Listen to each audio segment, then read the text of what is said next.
E aí, galera? Bom dia, boa tarde, boa noite. Quem fala aqui é o professor André Nasserala. Estamos aqui para mais um vídeo no canal. Dessa vez nós vamos falar aqui como é que funciona um comando básico iptables, né? Essa que é a ferramenta que a gente usa para manipular as tabelas do NetFilter, que é o firewall de verdade do Linux, tá? É a primeira videoaula que eu dou sobre iptables, né? Tem muito mais coisa para a gente falar sobre essa ferramenta, né? Ela tem muitas funções aí, tá? Hoje eu vou passar só para você entender como é que é a estrutura do comando, tá? E em aulas posteriores a gente certamente vai trabalhar coisas bem mais interessantes, né? Exemplos de scripts de firewall, coisas desse tipo, tá? Não se esqueçam aí de deixar um like aí, cara, deixa um legal aí embaixo, deixa um comentário, se não for inscrito, se inscreve, a gente está começando aqui no YouTube, estamos precisando dessa força aí. Beleza? Vamos lá, vamos conhecer o iptables aí. Beleza, gente, vamos lá, vamos dar uma olhada aqui como é que a gente escreve uma regra básica, claro, né? A gente vai ter algumas aulas posteriores aí, alguns vídeos que eu devo falar mais sobre o iptables, tá? Esse aqui é só um vídeo inicial para você entender a estrutura básica do comando iptables, né? Então eu preparei aqui esse slide aqui que ele mostra o miolo de uma regra básica, digamos assim, né? O miolo, como é que é o coração de uma regra do iptables. Bom, para contextualizar, o iptables é a ferramenta de nível de usuário, ou seja, o comando, né? A gente chama ferramenta de nível de usuário, é o comando, que manipula as tabelas do NetFilter, né? Eu devo gravar um vídeo depois explicando melhor o que é o NetFilter. O NetFilter é o firewall de fato do Linux, né? O NetFilter que é dividido em tabelas, tá? A gente vai falar melhor em outro vídeo, mas a princípio, né, você tem essas tabelas básicas aqui, a tabela filter, né, que reúne as funcionalidades de firewall padrão, a tabela filter, a tabela NAT, responsável pelo roteamento NAT, né, alteração de endereços de origem e destino, principalmente, que é o pré-route e o post-route, e a tabela Mango, né, onde você faz, entre outras coisas, marcação de pacotes. Tá? Nós podemos fazer um vídeo inteiro sobre cada uma dessas tabelas. Tem pano para as mangas para caramba para falar sobre como é que essas tabelas se comportam.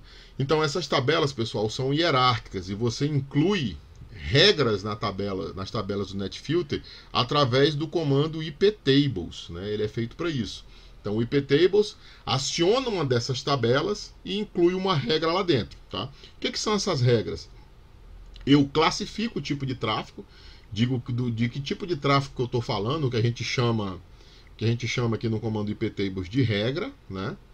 E através dessa regra eu tomo uma ação que a gente chama de alvo, tá? Vou falar disso já já, tá? Então as tabelas do NetFilter são essa, tá? Então entendam que o iptables é uma ferramenta de nível de usuário, ou seja, um comando que manipula as tabelas do NetFilter, né? Que é o firewall de fato de qualquer sistema Linux, tá? Então beleza, a estrutura do comando iptables é essa daqui, é iptables -t tabela, né? A parte preta que está aqui, está colorida, ela não é mutável, né? Ela é a parte fixa do comando iptables.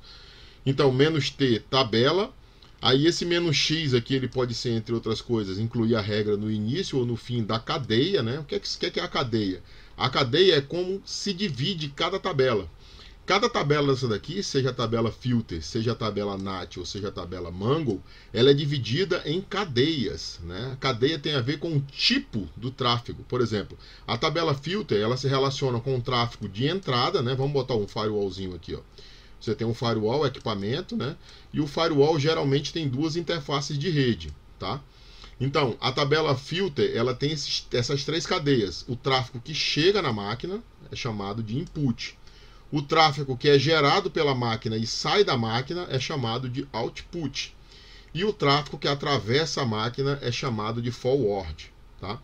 Então, são essas três cadeias que formam a tabela filter. Já a tabela NAT, ela tem a cadeia pré-route, post-route e cadeia output. A gente vai falar delas daqui a pouco. Depois a gente pode ver um vídeo só sobre cada tabela dessa, tá? Então, deixa eu pegar aqui uma borracha, que eu acho que aquilo ali vai me atrapalhar daqui a pouco. Pega aqui a borrachinha, vou apagar aqui o negócio. E vamos lá. Continuando aqui o esquema da explicação. Você coloca iptables, que é o comando, depois -t de qual tabela você está falando, que pode ser NAT, Filter ou Mango. Menos x, esse menos x pode ser I ou A, se você quer incluir a regra no início ou no fim da cadeia, tá? Então isso aí não importa, porque o IPTables ele processa as coisas de forma hierárquica. Por exemplo, se eu digo assim, não passa o pacote A, e depois eu digo passa qualquer pacote, o pacote A não vai passar e os demais pacotes vão passar. Eu falo hierarquicamente, tá? Primeiro o pacote A, depois os demais pacotes, né? Isso eu dou uma regra mais ou menos assim, ó. Tá tudo permitido, mas nega isso aqui, né? Vai estar sempre permitido, porque a primeira regra sempre vai casar hierarquicamente. Então isso importa. Vamos lá, vamos dar uma olhada aqui.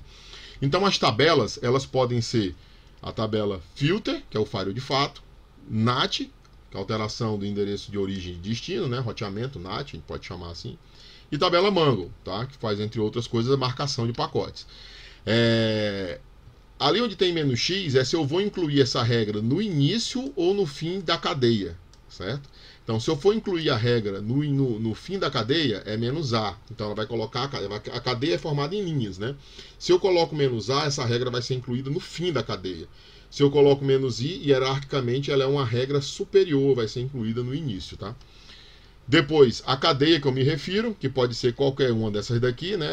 Algumas cadeias se aplicam a várias tabelas, outras não, a gente pode falar isso posteriormente. Por exemplo, input, output, forward são as cadeias da tabela filter, né?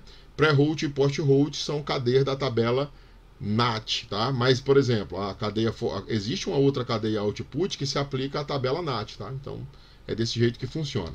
Depois vem a regra, né, que é a classificação do tráfego de fato. Então, nessa regra eu defino o protocolo, por exemplo, se eu quero falar do tráfego SSH, eu sei que o tráfego SSH, ele é o protocolo, a opção "-p", é TCP, certo? E a porta de destino, que a gente chama de deport aqui, né, ela é 22. Então aqui eu classifico o tipo de tráfego. Então, quando eu coloco "-p-TCP", "-deport 22, eu estou me referindo ao tráfego SSH. São várias opções que existem na regra, né? Por exemplo, com "-p" eu defino o protocolo, o "-s" e o "-d" podem ser endereço IP de origem e destino. Posso colocar quando a origem for uma rede ou um host, quando o destino for uma rede ou um host, né?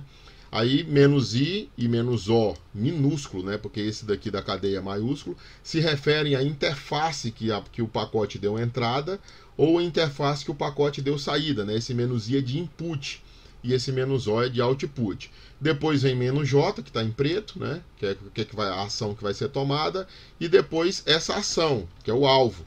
E esse alvo, ele pode ser, entre outras coisas, aceitar, ignorar, né, que é o drop, rejeitar, que é diferente, tá? Apesar de parecerem a mesma coisa, drop e reject são diferentes. Se eu tomo como ação ignorar, sempre que aquele pacote chegar no Firewall, eu não vou respondê-lo, eu vou simplesmente ignorá-lo. Se eu uso a opção reject, o pacote que foi negado bate no Firewall e eu respondo para a origem, né? Digo, ó, o pacote negado, né? E então a origem tem uma resposta rápida. Essa é a diferença, o drop ignora e o reject rejeita. Eu posso simplesmente registrar a ação com o alvo log, né? E se tratando da tabela NAT, que a gente vai falar em aulas posteriores, a gente pode alterar o endereço de origem, de destino, perdão, que é o DNAT, Destination NAT, ou alterar o endereço de origem, que é o Source NAT, né? O SNAT. Ou posso fazer mascaramento da conexão, né? Que de certa forma é uma forma de SNAT. Existe uma diferença nisso. Quando eu estiver falando especificamente de tabela NAT, eu vou entrar melhor nesse assunto, tá? Então, para fixar melhor isso, vamos ver um exemplo aqui, tá? Por exemplo, para permitir que a rede 192.168.0.0/24, né? Então isso aqui é um endereço de rede e a máscara em bits, né? Notação CDR. Essa rede está ligada à interface ETH0, né? O Linux nomeia as interfaces de rede assim, ETH0, ETH1, NPS3, NP0S3, NP0S9, M1, M2, dá esses nomes meio doidos, tá? Nesse exemplo, o nome da interface foi ETH0. Então, você tem uma máquina, né? Você tem um firewall que está ligado através da interface ETH0 a essa rede, certo? E para permitir que essa rede possa enviar tráfego à rede 192.168.1.0, que é outra rede classe C, com máscara /24, que está conectada através da interface ETH1 do Firewall, a gente pode escrever a regra da seguinte maneira, ó. Então a gente tem aqui iptables, menos T, tabela filter, né? Porque a tabela filter realmente é a tabela que permite ou bloqueia o tráfego, de verdade. A filtragem é feita na tabela filter, ora bolas, o nome dela é filter, né? De filtragem. Então, menos A, essa regra vai ser incluída no fim da cadeia. Que cadeia? Cadeia forward. Então, por que é forward? Porque o tráfego não tem como destino o firewall, ou não foi gerado pelo próprio firewall. É o dado que vem de uma rede, que é essa daqui, o 92.168.0, e vai para outra. Ou seja, é um tráfego que atravessa o firewall. Não foi gerado por ele, nem muito menos o destino é ele. O tráfego vai atravessá-lo. Então esse tráfego é chamado de forward. Quando a origem for 192.168.0.0/24 e o destino for 192.168.1.0/24, dando entrada, menos I, na interface ETH0, o problema de mim diz isso, e saindo pela interface ETH1. O que eu faço? Eu aceito. Certo? Então, essa regra de firewall faz isso, tá? Ele permite o tráfego que entra na interface ETH0 e sai na interface ETH1, até ETH1, que tem como origem o 92.168.0.0/24 e como destino o 92.168.1.0/24, tá? Então, essa ordem importa? Menos S, menos D, menos I? Não. Dentro da regra isso aí não importa. A regra tem que ter as opções, mas eu podia colocar menos I é TH0, menos S 192.168.0.0/24, menos O é TH1, menos D 192.168.1.0/24, menos J, accept, tá? A ordem não importa aí dentro. Outra coisa interessante sobre regras iptables básicas é que a cadeia filter ela é a única das três lá que pode ser omitida. Então essa mesma regra aqui, ela pode ser escrita assim. Observem que a mesma regra, eu só omiti essa parte que eu fiz o quadrado aqui, ó. Certo? Vocês observem, ó, iptables, eu já disse menos A, cadeia. Como eu não especifiquei a tabela, é porque eu estou me referindo à tabela filter. Tá? Ela pode ser omitida numa regra iptables. Aí o resto é tudo igual, né? Conforme está escrito aqui, a tabela filter é a única que pode ser omitida na regra, tá? Tem um gráfico aqui que fica melhor de entender, é o mesmo problema, tá? Só para a gente entender o que está acontecendo aí. Então, essa interface aí é a interface de rede ETH0, essa interface de rede aí é a interface ETH1, tá? Essa rede aqui, à minha esquerda aqui, ó, essa daqui, é a rede 192.168.0.0/24 com seus equipamentos. Essa rede aqui, à minha direita aqui, essa rede, é a 192.168.1.0/24 e o tráfego que eu estou falando, né, é o que atravessa o firewall. É o que sai dessa rede aqui e vai para essa rede aqui, passando por dentro do firewall. Por isso que o nome do tráfego é forward, né? Cadeia forward, porque eu me refiro ao tráfego passante, né? Forward, certo? Agora não entendam uma coisa, a regra que eu fiz, ela permite o tráfego originário dessa rede com destino a essa, ou seja, eu consigo chegar lá, mas eu não consigo voltar, dependendo do tipo do firewall e como foi construído. Se eu precisar dessa permissão para voltar, eu não recebi ela, né? Eu só recebi quando a origem for 192.168.0.0/24 e o destino for 192.168.1.0/24.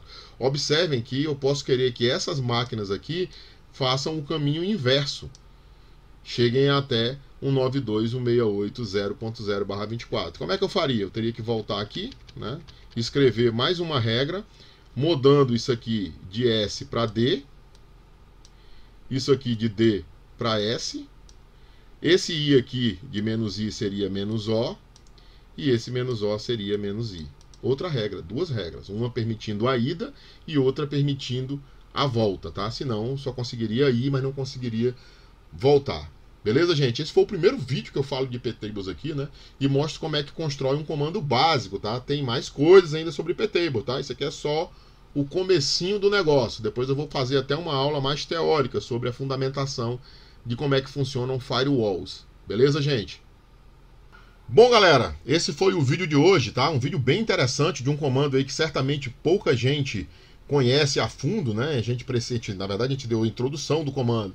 Aos poucos a gente vai conhecendo ele mais a fundo, né? Então, para quem não conhecia como é que era a estrutura de uma regra iptables, tá descrita nessa aula aí, né? Pelo menos a regra básica, entender como é que compõe um comando, né? Você coloca lá a tabela, a cadeia, como é que você pode especificar a regra, quais são os alvos, né?